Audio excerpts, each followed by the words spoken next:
You gotta listen to this video. The reality is that you cannot close a transaction easily if the inspection process is not over.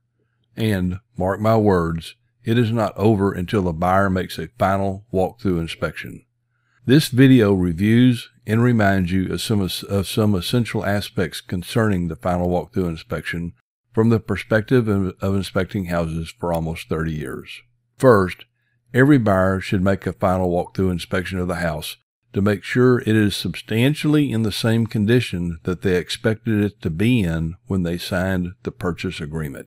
There are 3 things every buyer should confirm during the walkthrough inspection. Number 1, all agreed to repairs should have been completed. Number 2, they need to verify the property has not been damaged. And 3, the buyer should verify that any items that were included in the purchase are still there and are in acceptable condition. Remind the buyer of what could go wrong by skipping the final inspection. Here are 6 examples. Someone breaks in and vandalizes the house. The outside air conditioning unit is stolen for the copper. The seller leaves the garage full of junk and expects the buyer to take care of it. A rug that covered a wood floor may show a large visible water stain when it is removed.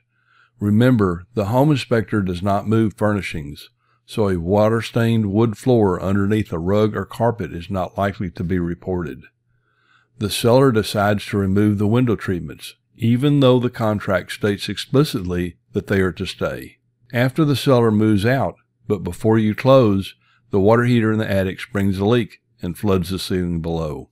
Here are some general guidelines to make sure that the final walkthrough goes well. Before the final walkthrough, remind the buyer that they should be prepared for the house to be empty and that it will feel very different from when they last saw it. If the house was occupied when they last saw it, it was a home, not an empty building. The buyers will make it a home, their home, once they close and move in. But at the final walkthrough inspection, there will be no fire in the fireplace or freshly baked cookies on the kitchen counter. Also, remind them that since it's not a new home, there may be some minor cosmetic defects as a result of the move, or just normal wear and tear. If they find any items that are unacceptable, they should discuss it with you. You can help them keep everything in perspective. It makes no sense to lose a home they really want over a potential $500 repair. These things can normally be worked out at closing. I recommend that buyers make the final walkthrough a couple of days before closing. That allows them and you some time to work out any problems. One last bit of advice. Provide your buyers with a final walkthrough checklist. If you do not have one, you can download a checklist from the link in the description below the video. You can use it as is if it suits you, or you can use it as a guide for making your own. I hope you found this week's topic to be of interest and of some value to you. If you have not subscribed to my channel, please do so. The advantage of subscribing is that every time I upload a new video, you will be informed by email from YouTube.